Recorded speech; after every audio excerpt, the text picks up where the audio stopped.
197. One of the more exciting matchups of the afternoon right here. This is my match of the day, Andrew. Very excited about this one. Number 21 versus number 27.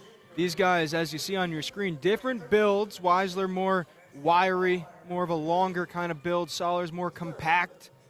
But they have somewhat similar styles. Both guys, you get in on their legs, it's hard to score.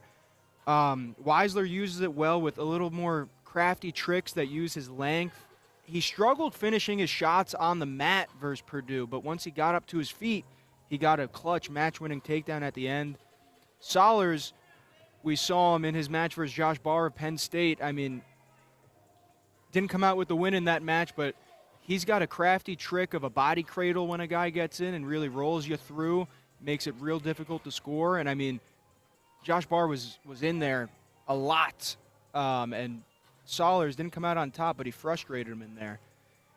We'll see who gets to it here.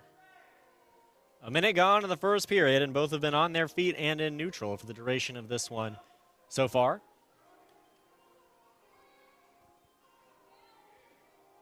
I want to see these guys get into legs. I want to see this defense in action.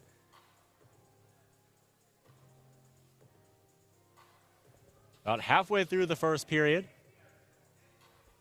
But here's the thing, Andrew. I mean, both guys, they know what I just told you from watching film this week, so they're probably thinking a little harder about how do I make my shot not perfect, but end up in good position so I can stop these tricks from happening that'll keep me from scoring.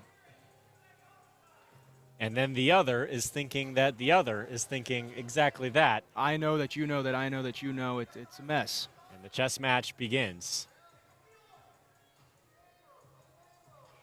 It's almost paradoxical that as much as you prepare, the other wrestler is doing the same preparation. It almost goes out the window the second you step on the mat. But certainly both of these wrestlers not budging so far. Yeah, nobody's. And here's Gabe taking the first risk of the match. Let's see what happens. Wow. And there you kind of see what Gabe was thinking there, because he got in. You knew right away he was in bad position. He wasn't going to score. He said, let me get out of here, instead of hanging under Wisler with his crafty defense. And well done by Sollars to avoid a re-attack threat from Wisler. 30 seconds left in the first period. For both of these guys, the key is going to be getting up to your feet as soon as you hit the mat, get in on a shot. You don't want to be stuck underneath the guy ever, but especially when you're going up against somebody with crafty defense. Well, both of these guys are going to be forced to stick underneath one another at the beginning of the second and third period, and that seems to be where we are headed without any points on the board just yet as the first period expires and we head to the seconds in this ranked-on-ranked contest. Both guys have very good top game. Be interested to see what happens here. Sollars is going to go underneath after Wisler deferred to him.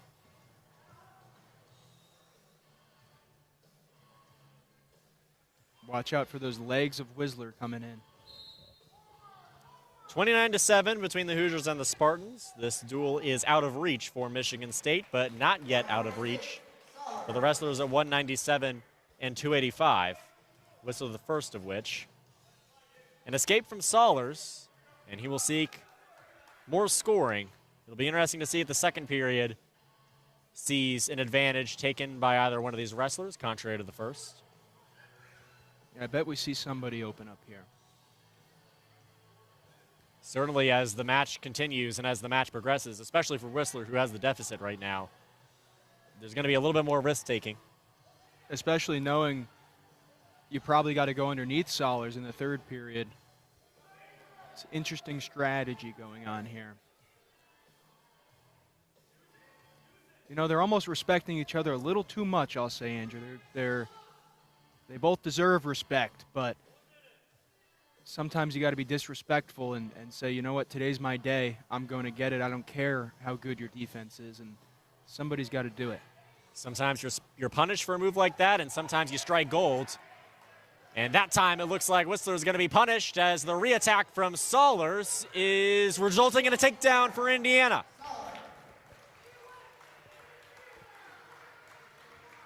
Wow, yeah. I mean, Wisler said, I'm going to be the guy who goes, and did not work out for him there. We saw Gabe with those hips. Gabe's hips don't lie. Impressive stuff.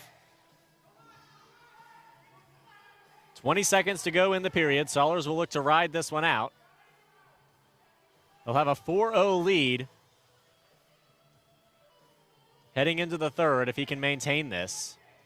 Just collected that wrist, put it on the back. Not going to be enough time for a turn, I don't think, but great ride out from Sollars. Now, does Wisler go underneath in this third period? I don't know if I would.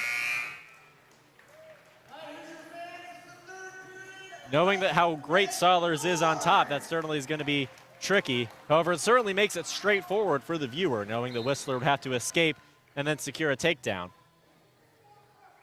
And you're right, they will start from neutral, and Wisler will look for one takedown and then another, or potentially some other method of scoring in order to steal this result.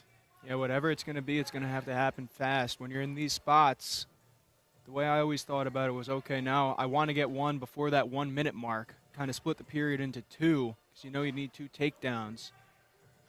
And against somebody as talented as Sollars, you know how hard they're going to be to come by.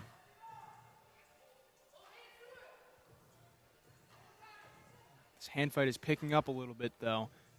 Not as much dancing around as we saw in the first two periods. Wisler knows that he needs it fast.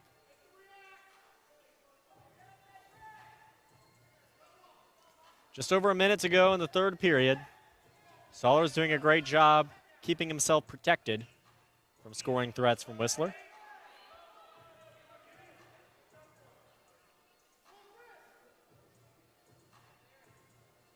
These guys both battling inside. Who can get on that collar? Who can move each other around?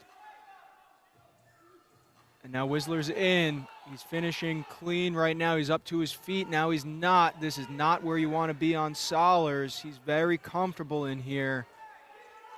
And again, a Wisler risk results in punishment from Sollars. 30 seconds to go in the period. Likely not enough time for Wisler to put together enough scoring to steal this result. Wisler close to three here, but Wisler's left arm is still underneath.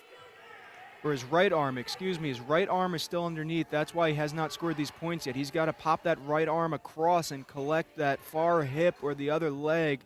He's trying to think of some new way to score in here, but he's out of time. And they will scramble from neutral into the end of the third period, and that will be a Gabe Sollars regular decision victory by a score of 4-0, allowing Indiana to continue its streak of ranked wrestlers or nearly ranked wrestlers winning in the second half of this duel